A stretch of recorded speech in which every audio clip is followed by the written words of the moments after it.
access to a chair, a wall, and a yoga brick today.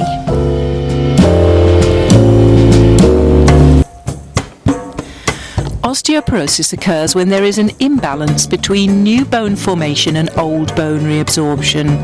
Our focus in yoga is on making new bone. High-impact exercise is an obvious choice, but the dilemma as we age is making those activities safe if we also want to cushion our joints, and options like running aren't available. Let's try a simple technique now that stimulates new bone formation without risk to the joints. You can do this lying down or sitting in a chair, and all you need to do is simply lift your leg and allow it to bang down heavily on the floor. If you can tolerate it, try this in bare or stockinged feet.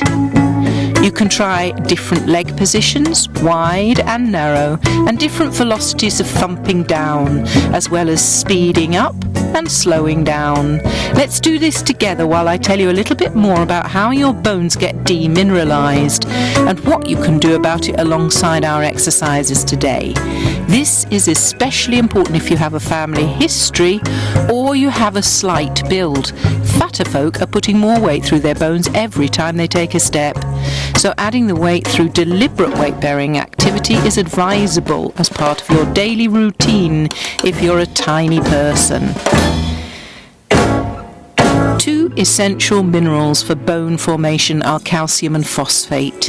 The focus is generally on maintaining an adequate calcium intake, 100 to 1,200 milligrams per day, along with vitamin D that helps you absorb it. Around 1,000 UIs is best to get, but it's probably safest to get tested to find out the right level for you.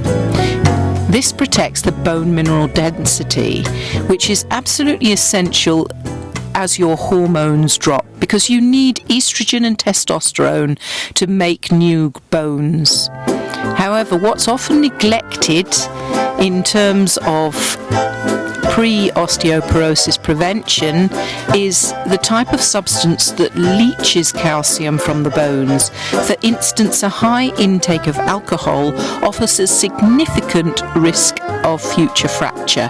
Over 4 units of alcohol per day can double the risk of hip fracture. Caffeine and fizzy drinks are also culprits. Use of sedatives, neuroleptics and antidepressants have also been shown to increase the risk of hip fracture.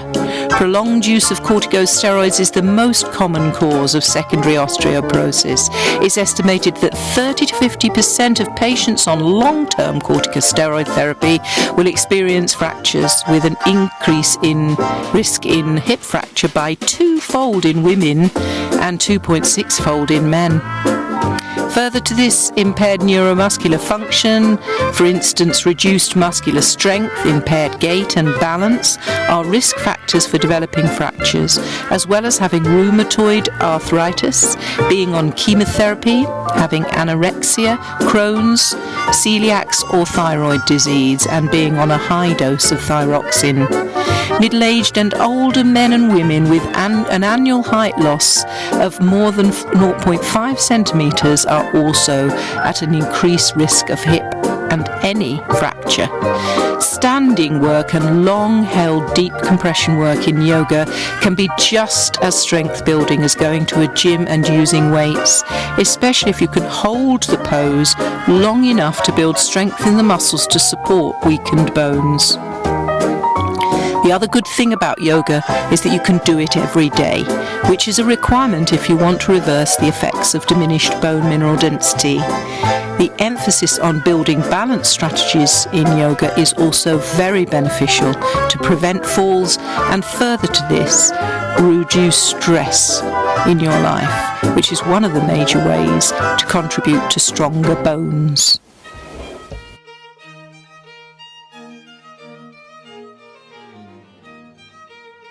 Our shoulder and pelvic girdles work reciprocally when walking. The opposite shoulder to hip comes forward when you take a step forward.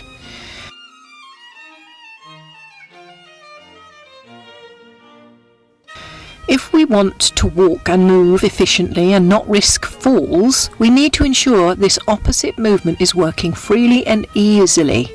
which is often not the case, especially if we've experienced a trauma on one side of the body, or if we tend to sit or lie on a favoured side, such as when you're side sleeping at night, or when you tuck your legs up on one side of you when you're sitting on the couch in the evening. Sit toward the front of your chair with the ankles and knees together. We're going to be moving your knees, but they are really operating your pelvis. Keep the not working leg stillish, though you may experience movement in the pelvis, and that's okay. You just don't want it to wander off to one side, as it will affect your assessment of which side of the pelvis is operating more freely. Notice any skips and judders in the movement and keep it slow and smooth. You're making a circular movement but not a square one with your knees. Watch the movement with your eyes to evaluate the range of movement, as you will have got used to a twist in your sacrum. Your brain has literally forgotten what straight is, so your brain thinks it has a balanced movement pattern in the hips. But you can see quite clearly with your eyes, and possibly have a felt sensation, that it's not straight, it's torqued. Inhale. Exhale and push your right knee forward. Circle it away from your left leg. Then draw it back and finally return it to the start point. Notice any skips and judders in the movement. Keep it slow and smooth. Was it easier to push or pull? Push the knee forward or pull it back? Now let's try the other knee and hip and draw a giant circle with them. Inhale, and on the exhale push your left knee forward, out, back, and return it to the start position. Which knee was easiest to push forward? Which pulled back best? If one knee was much more easily able to be pushed forward, that's a very muddled sentence, but anyway, you know what I mean. It means your pelvis is jammed forward on that side. You may already know this because you experience low back pain on that side. Another way to look at it is, if that one side didn't come back very easily, then it's already pushed forward and it's jammed forward and hard to bring it back. Let's try it one more time, being mindful of one-sided stiffness in the pelvis. Let's try it again then, moving first one knee, then the other. Out in a big circle away from the other knee, noticing which is pulling forward best.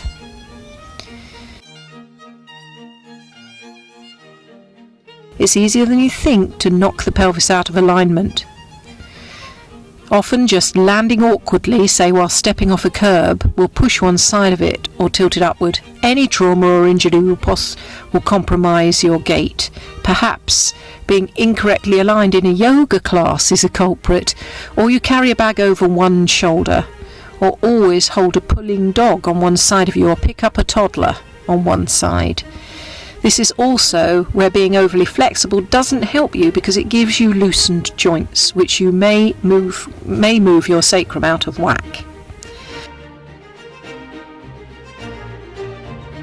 Now let's improve your gait, which comes from the middle of the body, using the reciprocity of hips and shoulders. Don't forget, if you've got freedom in the trunk to twizzle the top and bottom half of your body in opposition, you've also got freedom for all of your movements in life. You're far less likely of causing yourself trauma in the future, as this normally comes about because we are moving awkwardly, stiffly, or favouring one side or part of the body over another. Sit nice and tall on your sitting bones, checking that you're sitting evenly one side to the other. Inhale. Exhale, and slowly and smoothly and gently push your right knee forward and gently pull your left knee back. Inhale, exhale, and glide them in the opposite direction. Basically, we're walking, but we're sat down. Try this 5 more times. Notice which way your body's turning. Which way do your shoulders naturally move as you do this? Not trying to make them do something different from what is natural. Keep going with this pushing of knees forward and pulling of the opposite one back. After your 5th time, deliberately bring your shoulders into a reciprocal pattern to your hips. Inhale. Exhale and draw your right knee forward, and at the same time twist your trunk muscles to bring your left shoulder forward. Now inhale, exhale and switch so that the left knee comes forward and the right shoulder comes forward. Try to move slowly and smoothly, noticing any skips or jagged patterns. Notice how it feels to be twisting across the middle of the body to bring about this movement pattern. Keep going. Let's try it another few more times to get this ease of movement in the trunk muscles.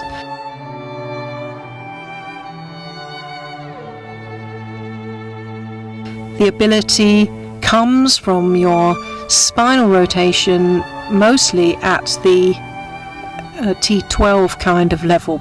If you're a woman, bra strap level. Just notice what's going on there now. Great job. That's fantastic.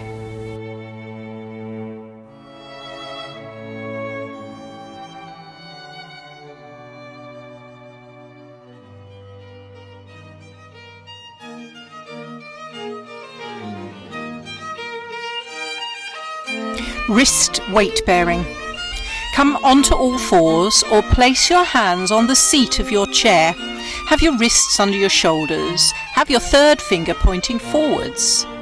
Begin to circle, deliberately placing weight through your wrists. So you're leaning slightly forward.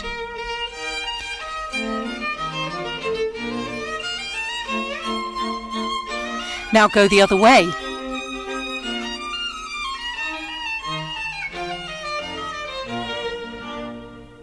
And finally, make figures of 8 deliberately, taking your wrists through their full range of movement. 1 in every 2 Caucasian women will experience osteoporosis-related fracture. The prevalence of osteoporosis in wrist fractures is 34% of women and 17% of men. So it's important to do some form of wrist-bearing activity every day. Now change direction in your figure of 8 movements. What we're doing is we'll build up strength and increase your range of movement in your wrists. And of course, when you have a fall, you reach for the ground with your wrists, and that's when it breaks. If you want to put even more weight through your wrists, take your feet further away from your hands. The hardest position being plank pose with your weight pressed forwards onto your wrists.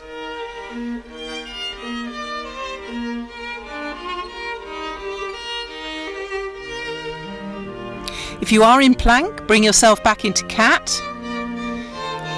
We're going to change the position by turning the right hand 1/4 turn to the right and the left hand 1/4 turn to the left, so your fingers are pointing to the walls either side of you. Now your hands in this new position make new circles and figure of 8s.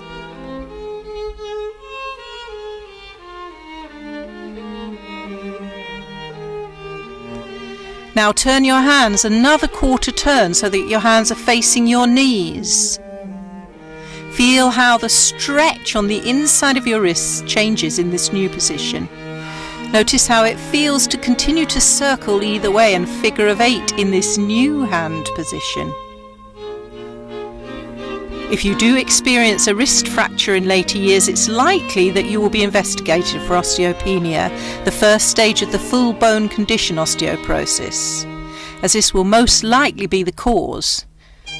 But you will have had no indication at all that this is going on in your body. Lack of weight-bearing activity and loss of hormones is likely to be the cause of generating demineralized bones, which are more porous and therefore weaker bones that are more likely to fracture. However, keeping up weight-bearing regimes like this one to stress the bones will produce new bone growth even, which can reverse the condition. See how your fingers are facing you now. See if you can pick the hands up and turn them a full 360 degrees around so that they are back facing your knees again. Doesn't it look weird? Where can you feel this? In your outer arm joints, such as elbows and shoulders. How restricted are you in your movements when you try to circle in figure of 8 now? Now bring your hands back to their original position. The third fingers are facing forwards.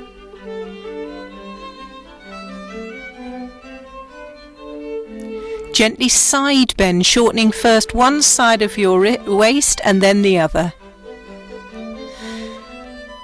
Notice where this movement comes from. What part of your back is moving most? Is it the top half or the bottom half? Or are they both moving in equal amounts? Now, as much as you can tolerate, take your hands off the floor or the chair seat and begin dropping your hands with a sharp exhale. As you land, take care not to hurt yourself. Just go as hard as you can tolerate. Great job.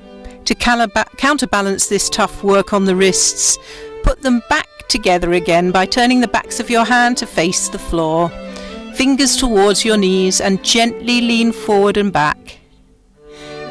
This will stretch the back of your hands.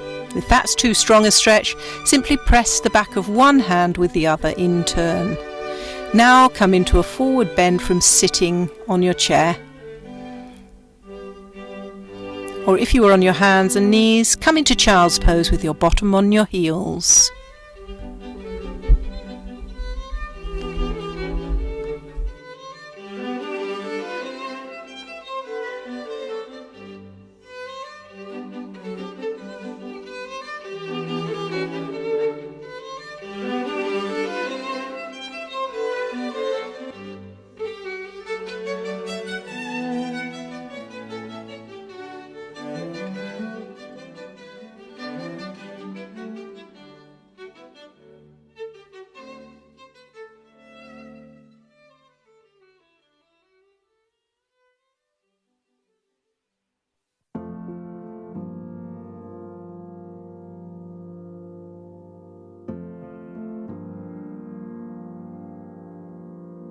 When I met you, I was blind till the moment that I felt your eyes looking up.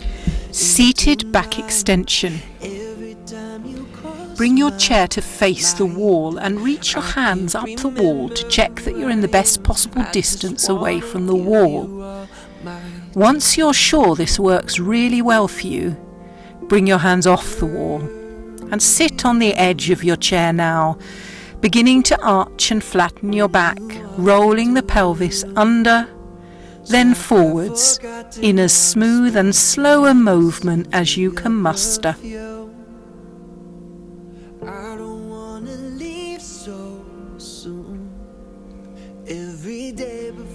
We cannot get into a back bend without being able to tip the pelvis forwards a little. In the case of those of us who tend to overarch the low back, we need to be mindful of getting all the back extension from our already overly flexible low back. So you're going to focus on keeping the back of the waist as flat as you can. However, if you know you've lost your low back curve, which is often the case if the hamstrings are tight, and as we age, then you will need to be mindful of finding some low back curve to assist you in the spinal extension in the thoracic spine. Now reach your hands up on the wall again, at a width that is most comfortable for you to be able to push your chest through between your arms, with shoulder blades active and engaged. Wriggle around a little bit until you've got it just right for yourself. Keep pushing the chest through towards your thighs. Roll the arm bones outwards toward the walls either side of you in order to externally rotate them in the shoulder socket. You will facilitate upper back spinal extension further if you are really reaching up the wall and trying to lengthen your spine from the crown of your head all the way down to your tailbone. Hold this position, allowing the connective tissue and fascia to begin to re-elasticate and bring synovial fluid into the joints. The spine is far more likely to experience stress fractures of the vertebrae if the bones are brittle when we are performing forward bending movements. When you see a very elderly person with an extremely rounded upper back, this is because they've experienced one or several vertebral fractures. This can even happen when the person simply coughs. Today then we're going to focus on bringing the back into extension, specifically extension of the thoracic spine, which can sometimes be rather jammed if our posture is bent over for long periods. Now adjust your seat a little and see if you can bring your arms down the wall a little. So you're going to be in more of a forward bend here. You need to apply the same principles of trying to get the extension or the flattening of the back into the upper back and not do it all with the low back. So take attention now to your pelvis to make sure it's neither rolling forward or back too far. If you find that your back rounds as you're coming further down the wall, then come back to the first position. Focus your mind on one spot between the shoulder blades and see if you can sink that spot towards the floor. Feel the work going on between your shoulder blades. Keep rolling the arm bones outwards. In other words, turning the armpits towards the walls either side of you so that you can press your chest further forward. The word osteo means bone. The word porosis comes from the word porous. It is this porousness that makes the bone fragile and prone to fracture. All of us will experience a demineralizing of the bone as we age, but it's not a permanent thing. As I've said many times, I had such advanced stages of the disease I was told I'd be in a wheelchair and was monitored very closely, but I've turned it around and now have normal bone density for my age because of weight-bearing activity.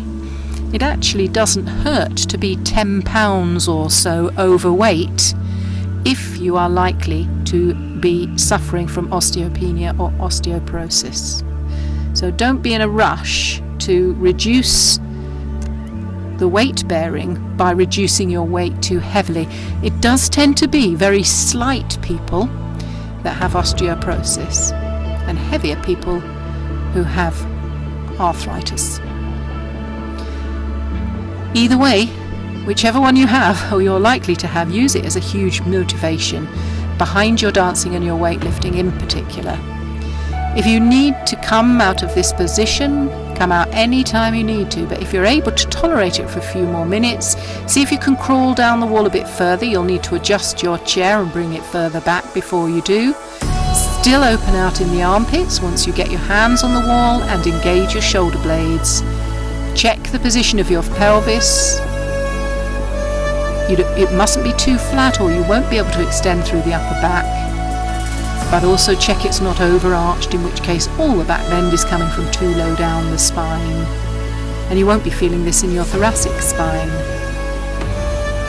Worldwide, there's an osteoporotic fracture every 3 seconds. Count that now. 1, 2, 3. There goes another fracture. The disease counts for more days spent in hospital than many other diseases, including diabetes, myocardial infarction, and breast cancer. Culturally, we are trained to worry about breast cancer far more than osteoporosis. But for white women, the lifetime risk of hip fracture is 1 in 6, compared to 1 in 9 risk of diagnosis of breast cancer. So if you think this silent disease has nothing to do with you, bear these facts in mind. Very slowly now begin to crawl your hands back up the wall. Then relax into a comfortable forward bend, letting your head dangle down to release the back of your neck. 80% of those found with an osteoporotic fracture are found to have already experienced at least one other without knowing it themselves. So they go in with this fracture, and the other fractures are found on X-ray when they are in hospital. You are at greater risk of developing osteopenia if you have a sedentary lifestyle. So everything that you can do by way of movement is helping you fight against demineralization in your bones. Remember, it's not just trying to get more calcium in your diet that will help. Actually, what is more important to concentrate on is what is sucking calcium out of your bones. So you can eat as many figs and dried apricots, which are jam-packed full of calcium, as you can stuff in. But if you're drinking a lot of alcohol, a lot of fizzy drinks, and a lot of coffee, you'll be sucking the calcium out 20 times faster than you're able to get it in your body. So it's worth considering what you could maybe cut down on in order to increase the calcium content of your bones as well. The other thing is to consider hormone replacement if it's offered to you. Even though it may be a worry to you to be on any kind of false hormones, your body does need estrogen and testosterone in order to maintain bone mineral density. When you are ready, bring yourself up into sitting and notice how you feel, especially in the upper back. Is there a sense of elegance and poise? Just take a few moments to breathe deeply into this new space that you have in the upper back area. The lungs now far more able to expand. Just keep your awareness to the breath. Try to extend the distance at the end of the breath before the next breath is taken, that gap, that pause, so that you slow your breathing right down.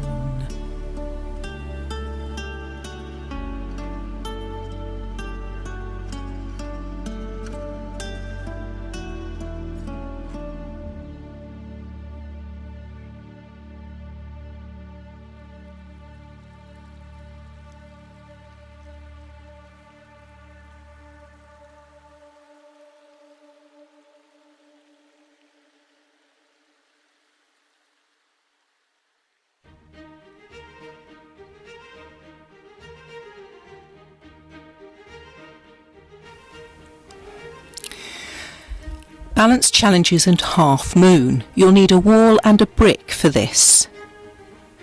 We're going to build our way up to a balance pose called half moon. It's a balance pose which is asking a lot of the pelvis. It's heading in two different directions because one leg is on the ground and the other is lifted up to the side of us. In order to warm up for this posture, we're going to try standing on one leg and getting our brain into gear for the feedback mechanism of doing that so that we're ready for the big pose.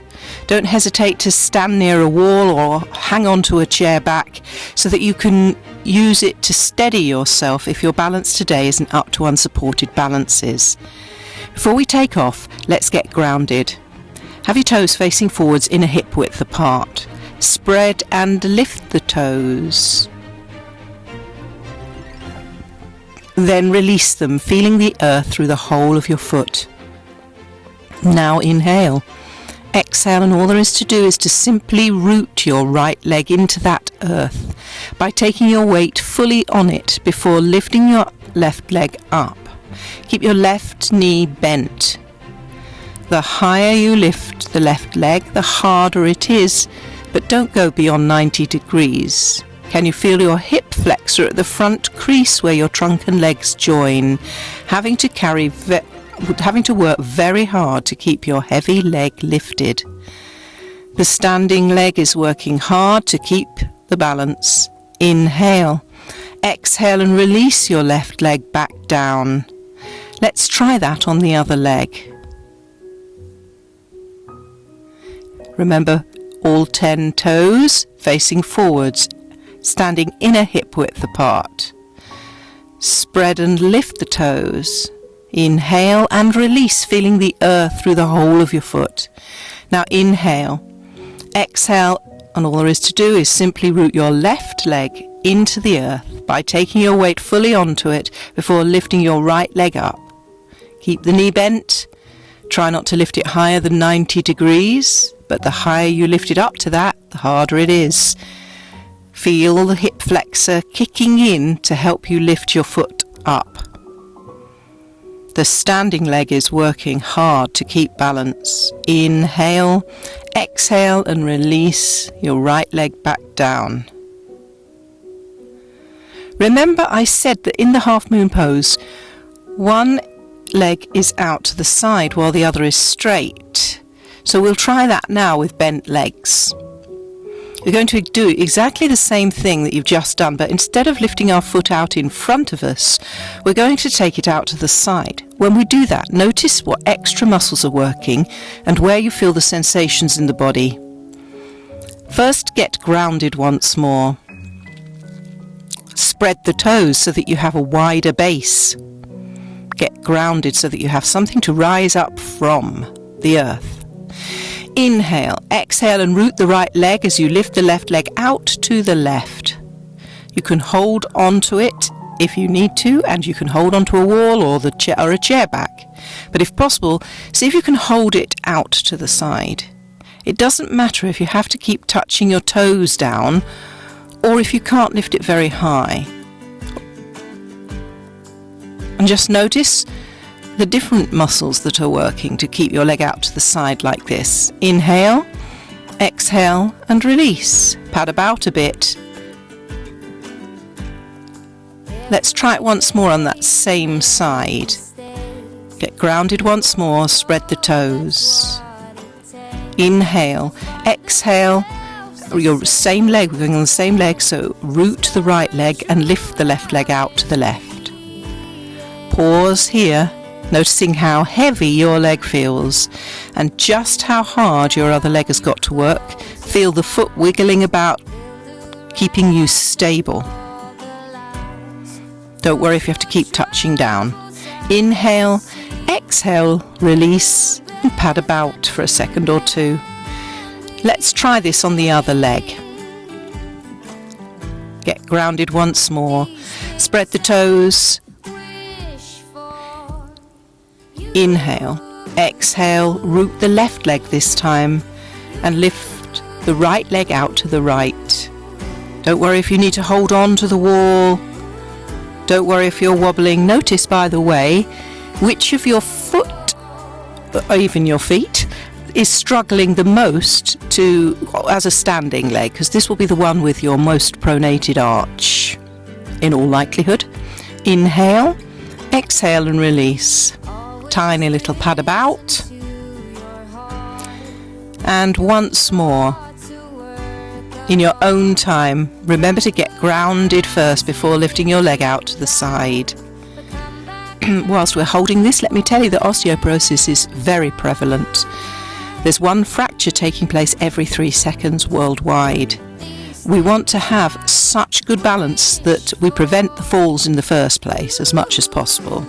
So we train our legs to be strong and to challenge our balance by having one leg away from the body.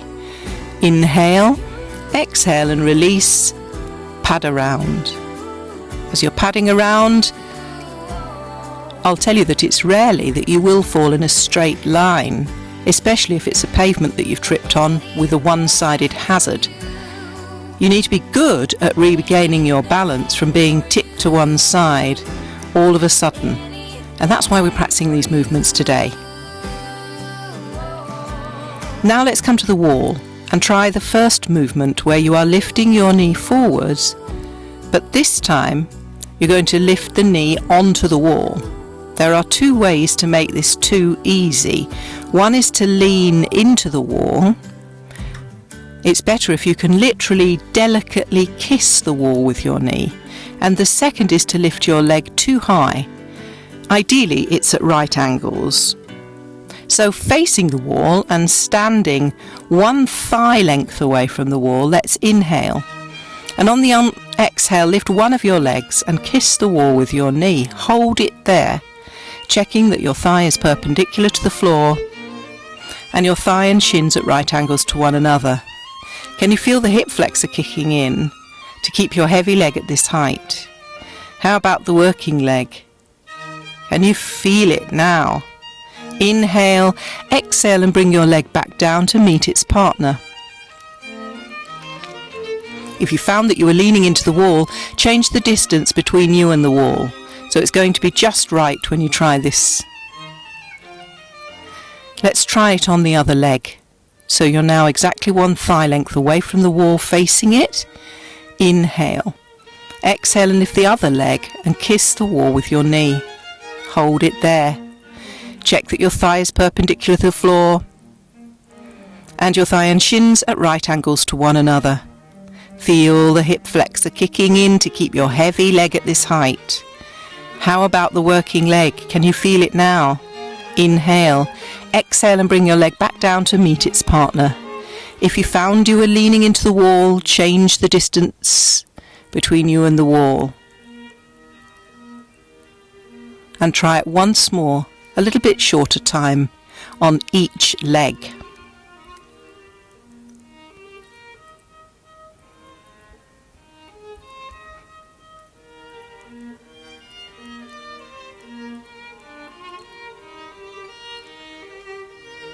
Now let's do as we did before and rotate the leg out to the side. Remain one thigh length away from the wall and turn to the side. Inhale, exhale and standing on the leg that's furthest from the wall, get your balance and lift the other leg, rotating it out to the side once more to kiss the wall.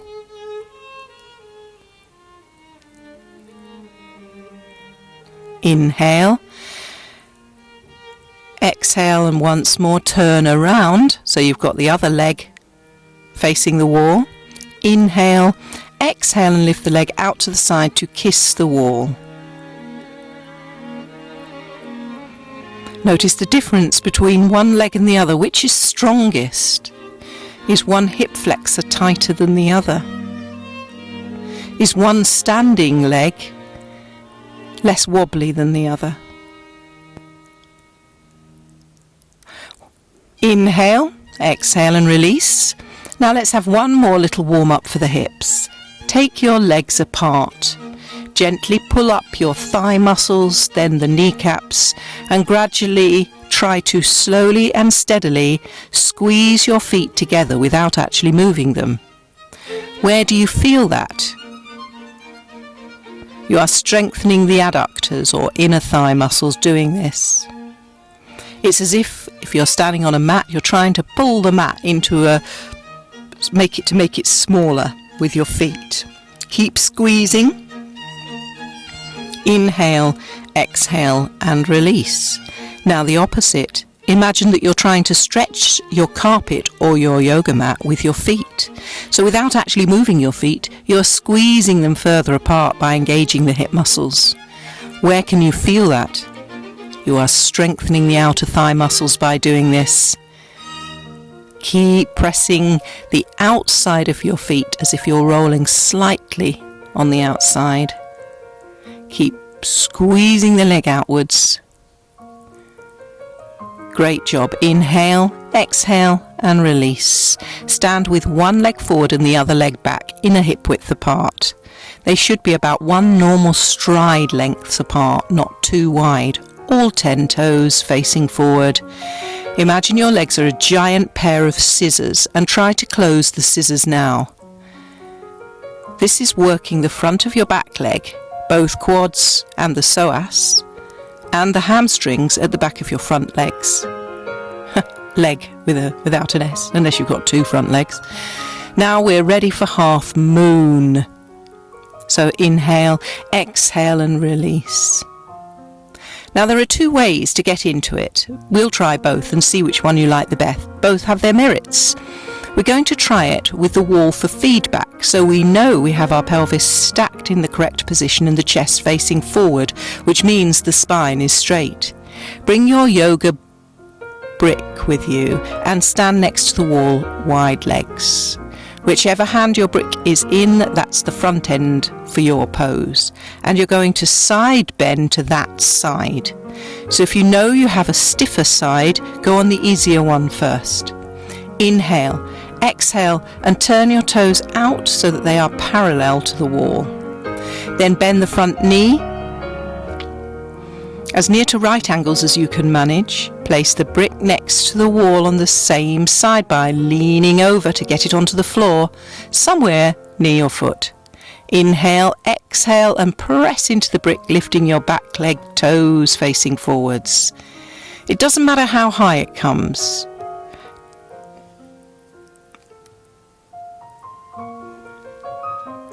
Gently pick the brick up and plonk it down. Weight into your hand, feeling grounded in the arm and hand as well as the straight leg. You might need to do this 1 or 2 more times until the brick is in line with your shoulder. Once you've reached that alignment, check that your back is flat against the wall and see if you can first inhale, exhale and lift the back leg a little higher. Then try to lift the top arm so that your hands are in a straight line from one wrist to the other wrist. Notice how your trunk muscles have engaged in this position. You are asking your 2 hemipelvises to work in opposition, and you may feel one side of the SI joint is compressed more than the other, so you may feel a big stretch in the groin, the hamstrings and the calf on your standing leg. Notice now if you're working your thighs, ankles, abdominals and buttocks, and how your chest is open, your spine is long. You are really working the whole of your body. Inhale, exhale and slowly come out of the pose, and you're ready to try another way into half moon, which is to place the brick where you're going to be landing on it, the same side as previously, so you'll know where it is, where that should be. Then you're simply going to half cartwheel, float if you will, although if you're watching me it definitely won't look like floating. And once you've got into position, then you ground yourself once you've reached the end point. So inhale and with your standing leg parallel to the wall, exhale and tip over onto your twisted side until you land on the block, lifting your back leg up behind you as you go. Once you're in position, inhale and exhale and ground the hand and the arm into the brick. Check that your back is touching the wall, buttocks engaged as you lift the back leg in line with your trunk. Inhale. Exhale and lift the other arm up the wall to open the chest, squeezing the shoulder blades to activate the thoracic spine and noticing how you feel in the groin and hip. Now let's try that on the other side. You've done brilliantly. Bring your yoga brick with you, standing next to the wall, and place your brick in the other hand. We're going to start off with the version of getting into the pose that involves grounding first. Inhale, exhale, turn your toes out so they're parallel with the wall. Then bend the front leg as near to right angles as you can manage. Place the brick next to the wall on the same side, somewhere near your foot. Inhale, exhale and press into the brick, lifting your back leg, toes facing forwards. Doesn't matter how high it comes just now. Then gently pick up the brick and plonk it down a little further away from you. Weight into your hand, feeling grounded in the arm and hand, as well as the standing leg. You might need to do this 1 or 2 more times until the brick is in line with your shoulder.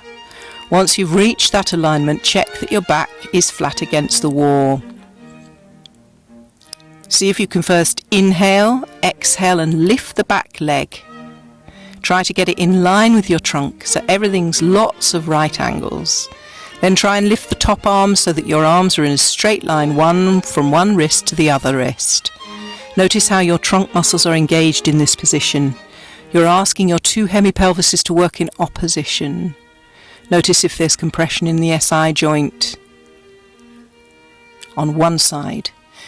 Feel the hamstrings and the calf on your standing leg engaging and keeping you balanced. Notice you're working your thighs, ankles, abs, buttocks, opening the chest. Your spine is long. You're working the whole body. Inhale, exhale and slowly come out of the pose, leaving your brick behind. Now we're going to try the cartwheel entry version. Standing tall, ground yourself. Inhale. Standing leg is parallel to the wall. Exhale and tip over so that you land on the brick, lifting your leg behind you as you go. Once you're in position, inhale, exhale, and ground the hand and arm into the brick. Check that your back is touching the wall, buttocks engage as you lift the back leg in line with your trunk. Inhale, exhale, and lift the other arm up the wall to open the chest, squeezing the shoulder blades to activate the thoracic spine and noticing how you feel in groin and hip. Hold it, open, a giant star. You are a star. Inhale, exhale, and come gently out of it.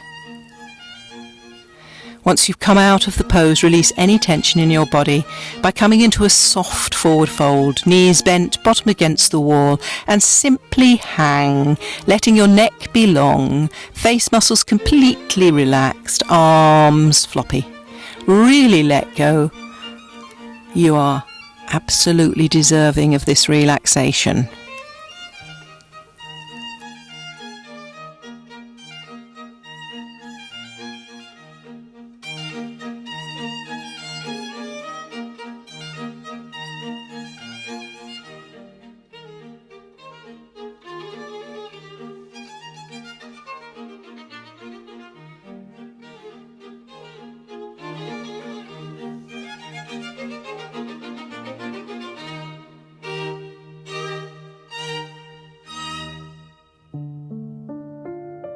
Bring yourself into a comfortable position for a guided meditation.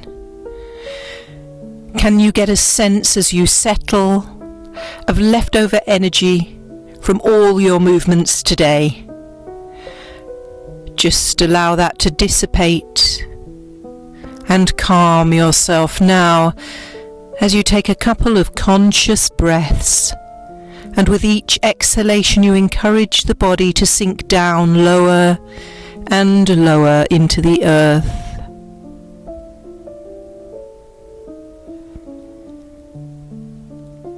Feeling supported,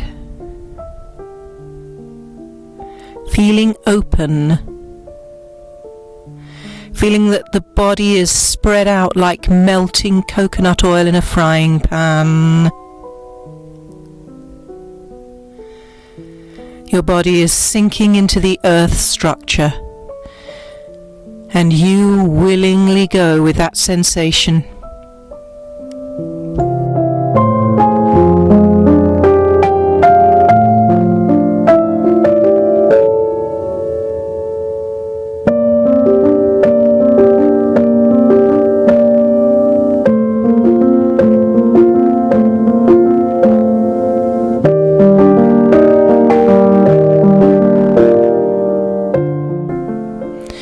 Perhaps over this past year we have witnessed more fragility in ourselves than we care to admit. We tend to have two crazy conversations as we age. One, that the aging process is unwelcome, it is ugly and unfair. We shun it and we push it away as if doing this will make it disappear. The second, we sort of give in. We embrace fragility and shrug our shoulders and say, this experience is inevitable. We shun the need to push ourselves or go beyond what seems comfortable because we are older now and allowed to be set in our ways. So we don't take on any new challenges. To be passionate or driven would seem to be inappropriate at our age, when now is the time to cave in to gradual decline. But what if neither of these things were true at all? What if the aging process contained only small elements of inevitableness, and the rest was within our control?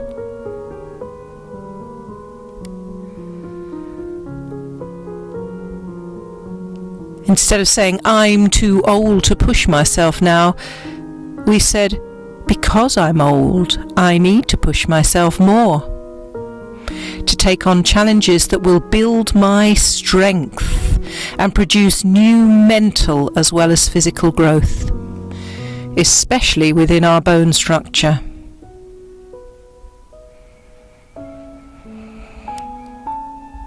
There was once an old white witch who knew this very well. She was famous in these parts for being able to turn to gold anything she touched. She could touch a flower and it would become a golden flower. She could touch a stick and it would become a golden stick. You could see a small golden spark coming from her index finger as she turned things gold, and her reputation travelled far and wide before her. One day a crowd was gathering round her in the midday sun, and with each act of sparking an object into gold, a sharp intake of breath would spread through the whole crowd. Except for one member of the crowd, an older lady was watching to one side, and she seemed rather dour and depressed, and never once joined in with the amazed reaction that everyone else showed. After everyone had left that day, the two older ladies drew towards each other, and as they did so, the White Witch, who had observed the other woman's lack of enthusiasm for her goldenizing, touched the other's handbag. The golden spark flew into it from her index finger, and hey presto, the woman was holding a golden bag. Again, the dour woman said nothing. So with determination, the White Witch, never one to give in easily, touched her necklace, which immediately turned from dull metal into sparkling gold. Finally, in frustration, the White Witch asked, "What on earth do you want?" The older woman replied, "I want the finger."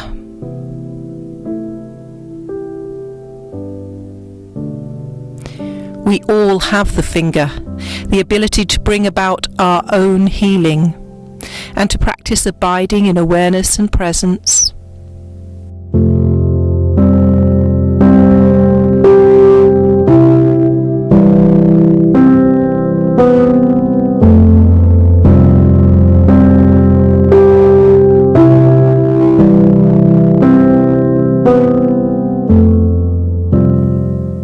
This is the magic that many are not awake to, because they are too busy focusing on the shiny objects along the way, gathering up external objects from which they think the light and all happiness will come.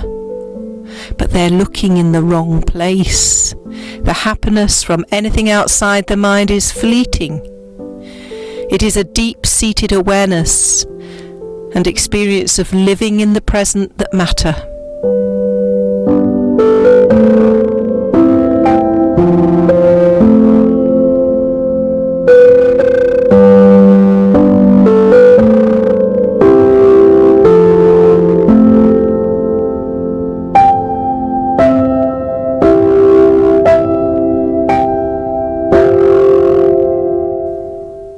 Imagine you are standing in front of the biggest window or patio doors in your house right now.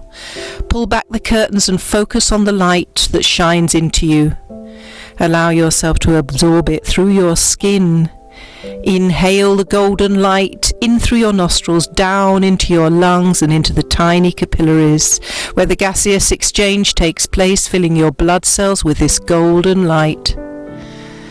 Something makes you reach your splayed hand out towards the window light now, and the warmth of the sun seeps through your palms, into your wrists, up your forearm, then through the skin into your bones, deeper and deeper into the bones, into the centre of the bones, the bone marrow. Bones and the blood that you have cleansed during gaseous exchange mix together. They mingle and swirl. A beautiful swirl of golden light into the mix, blending and swirling. From deep within the bone marrow of your forearm, the golden mix travels through your bone structure, up to your upper arm bone, deep within the structures of the bone, deeper and deeper, bringing golden light and energy, healing energy. Breathe golden light from elbow to shoulders, then around into your shoulder blades, into the collarbone, into the ribs and the sternum. Breathe in this golden glowing light deep within the structures of your skeleton, healing light, healing energy. Now allow your awareness to move down toward your feet. Breathe golden light into the soles of your feet.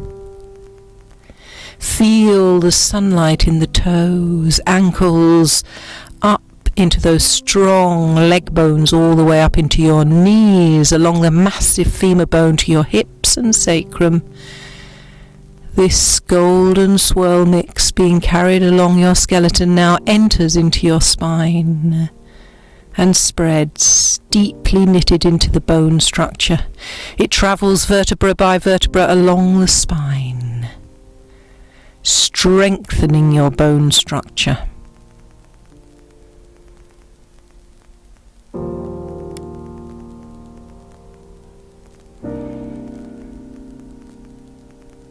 The swirling light has a vibration all of its own. All that golden light travels all the way up your spine and is absorbed into the bones like a sponge, soaking up the energy. Feel all the bones of the body filled with golden light.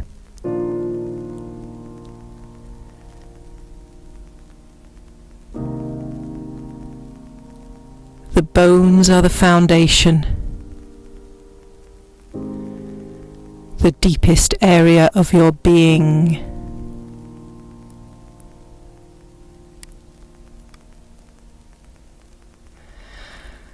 Cultivating a connection to the source. This is the finger. The magnificent power ready at any time for you to tap into. Ready and waiting.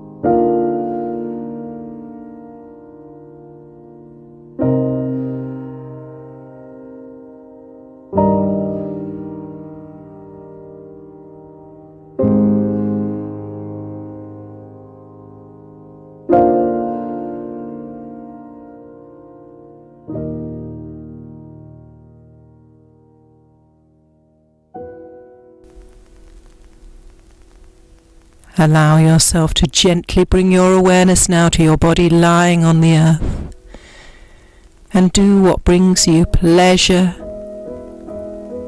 to wake up your skeleton, the muscles, the fascia and the connective tissue, all of that which supports you. Taking time to draw knees to chest and rolling on your back if you enjoy that. Or perhaps rolling onto your side and staying there for a few moments longer, resting completely.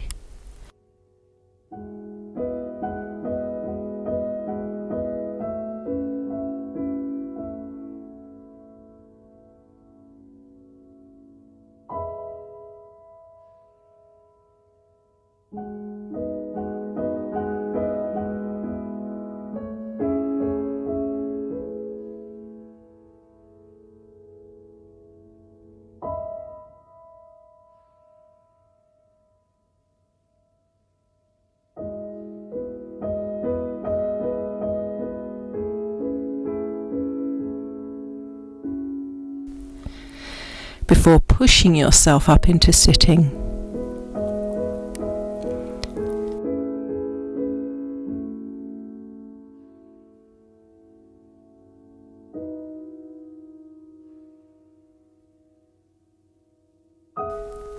Feel strong, my friends.